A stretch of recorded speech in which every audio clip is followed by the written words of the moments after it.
The number of similarities between Code Geass and Guilty Crown are so astronomical that it literally veers the line of plagiarism. But that doesn't change the fact that it's a great anime.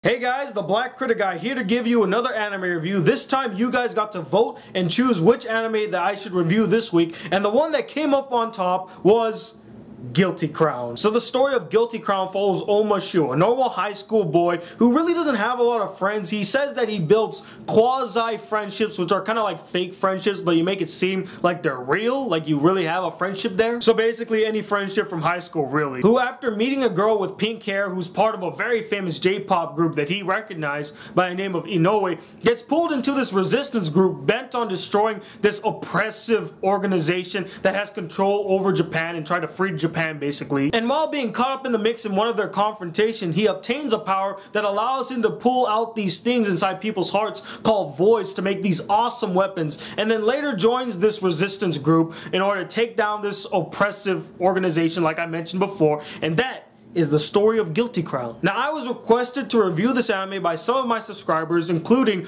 Boulevard Hernandez, XXX, Six Master XXX, and Fisherman993. And you all also voted on which anime I should watch between Excel World, Guilty Crown, and Aichi Kochi. I think that's how you pronounce it. I apologize if I got it wrong. And you all picked Guilty Crown, so here's the review. Now, I could spend an entire video talking about the uncanny similarities between this anime and Code Geass, but I'm not gonna do that because all animes at a point will borrow or copy some elements from another anime. And lastly, I'm not gonna hold it against the anime because it's not like a big con. I mean, if you were going to copy any anime, why not make it a great anime like Code Geass? And it's not like they copy them word for word, they just borrow some elements that really made that anime a great anime and put it into this anime, which I guess you could call that plagiarism. But if you get a fantastic story with characters with great development and depth, awesome action scenes, amazing visuals, and memorable scores, are you really gonna complain? Guilty Crown offers all those elements and more. The first and most obvious thing that stands out about this anime is its animation. It is visually stunning. It looks amazing. Whether it be an action scene or just showing a landscape, it looks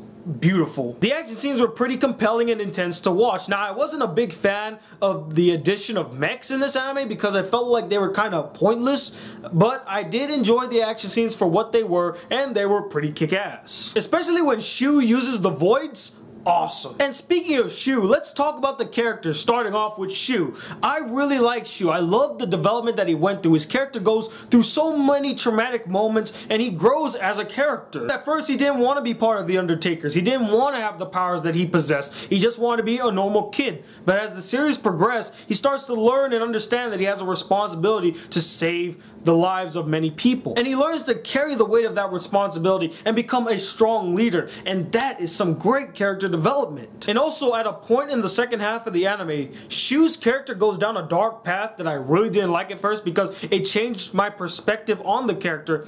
But as the story continued, I understood why he went down that dark path, and it added a new dimension to the character of Shu. Another character that I thought was really well developed was Guy. He was the leader of the Undertakers, and he was a strong leader. He's kind of like that guy you want to be. He has the looks, he has the charisma, he has the ambition, he has the skills that make him a great leader. And the last character that I really liked and had great character development was Ayase. I loved her personality, I loved her dedication, and I loved the fact that she didn't let her disability limit her from doing something great. Just because she was disabled doesn't mean she couldn't contribute or help in the cause. And she was a very valuable asset to the team, probably even the best asset to the team. And besides those three characters, I liked most, if not all, the characters in this anime, and each one had their own personal development, including Inoue, Shota, and Hare. Hare being one of my favorite side characters. I loved her to death. Always helpful, always positive. She was just a great character in my opinion. She reminds me of a girl from another anime just like this. Okay, I promise I won't do any more comparisons. I swear. I thought the story was very compelling and very intriguing, although I'm not gonna lie, I did get lost a couple of times in this anime. But I did love how the story unfolded. There are a lot of twists and turns that you will not see coming, and they will literally make you go, whoa. And I also found it very coincidental that after I uploaded my top 10 apocalyptic films, am I reviewing an anime that kind of deals with the apocalypse about to happen? Or did I plan that? But back to the story real quick, I actually appreciate how they went down some dark paths in this anime. I mean, they didn't sugarcoat anything in this apocalyptic world, and I actually loved how they showed the effects of somebody's death on a character's psyche. I mean, it really affected a person when they saw somebody die or when they took somebody's life. It really affected them. Each death was pivotal. It actually mattered, and it affected all the characters throughout the entire anime. And the last thing that I really liked about this anime was the music. It was fantastic. The score really complemented the scenes in the anime, and the songs that they used, some of them were very eerie, some of them were very depressing, and some of them were very uplifting, and they really helped in adding a new layer to this anime. But as much as I really enjoyed this anime, I thought it was fantastic, I do have two major problems with this anime. And no, it's not because it's similar to Code Gea. That is not one of the problems. The first problem that I had, and I don't know if anyone's gonna agree with me on this, but it was the relationship between Shu and Inori. I didn't feel it. Yeah, they worked really close together and they built a bond, but I really didn't feel a connection. Throughout the entire anime, I didn't really feel a growth in their relationship, and it kind of felt forced. And the last problem that I have with this anime is that I felt like the ending was a bit rushed and anticlimactic. Now, I can't go into deep detail about the ending because it'll give away huge plot points, but I felt like the ending should have been a little longer. It felt like they were rushing through the ending to just shoot it out, and it came off as forced and anticlimactic. I mean, the final confrontations didn't feel epic enough or grand enough. It just felt like, oh, they fought and it's over now. That's the feeling that I got when I watched the ending. I was just like, was that good? No, it wasn't that good. I mean, it gives you an ending that's sort of satisfying, but it's not satisfying fully. But besides the anticlimactic ending and the weak relationship between Shu and Inori,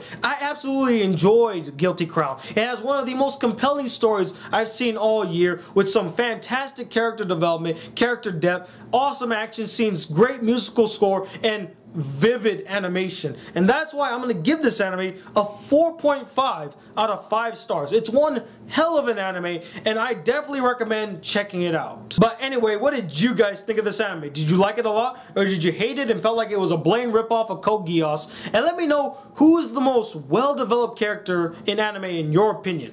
Comment below. Let me know. Also, like I mentioned in my update video, I'm going to start making you guys vote on what should be the next anime that I should review. And continuing on the tradition, at the end of every anime review, I'm going to let you guys choose what's the next anime that I should watch. I chose 3 different animes this time, and I'm going to let you guys vote, so be sure to vote right now. And the polls are closed, ladies and gentlemen. No more voting at this time. And whichever anime wins the poll this week will be the next anime that I watch and review next week. And also stay tuned this Saturday for a new episode of You Bet, the underground entertainment bunker chat hosted by myself and Hodo Sengoku, where we talk about the latest in games, movies, anime, TV shows, what have you, anything under the media spectrum we talk about. Also check out my new top 10 list on my top 10 apocalyptic films, and stay tuned for new reviews on The Conjuring, RIPD, and Turbo.